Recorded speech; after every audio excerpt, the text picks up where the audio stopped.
কি ভাবছেন প্রবাসীরা হারিয়ে গেছে? না রে ভাই, প্রবাসীরা আছে, তবে প্রবাসীরা চুপ মেরে আছে। দেখতে চাচ্ছে যে আসলে কি হয়। আমি কোনো কিছু উল্লেখ করে বলছি না, কি হচ্ছে এটা মানুষ জানে। ফেসবুকে ঢুকলেই তো মানুষ দেখছে কি হচ্ছে। এটাও প্রবাসীরা ফলো করছে, একদম চুপ করে আছে। কারণ ওই যে একটা কথা আছে না, যে অপেক্ষার ফল মিষ্টি হয়, তবে প্রবাসীরা খেপে গেলে দুর্যোগ নেমে আসে।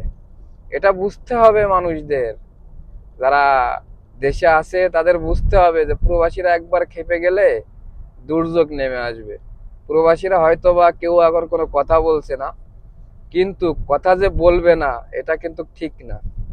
ভাই, আমি কি করেছি সেটা আমি জানি, আমার পরিবার কি করেছে বা কোথায় দিয়েছে সেটা আমার পরিবার জানে। সেখানেও কাটছুপি, হ্যাঁ?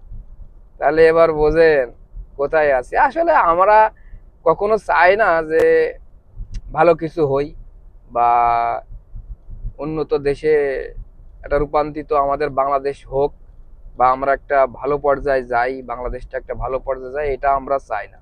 আমরা চাই গোলামি করতে, আমরা চাই ছেঁচড়ামো করে চলতে, আমরা চাই চুরি করে চলতে।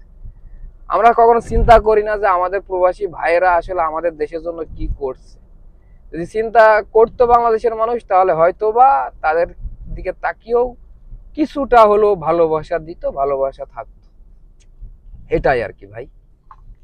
বেশি কিছু বললে অপরাধ, বেশি কিছু বলতে চাই না। জাস্ট একটু ইশারা ইঙ্গিত দিলাম, বুঝলে বুঝপাতা, না বুঝলে তেজপাতা। তবে দেশ খুবই সমস্যায় আছে, সমস্যায় পড়বে, এবং সেটা প্রবাসীদের উপরেও পড়বে।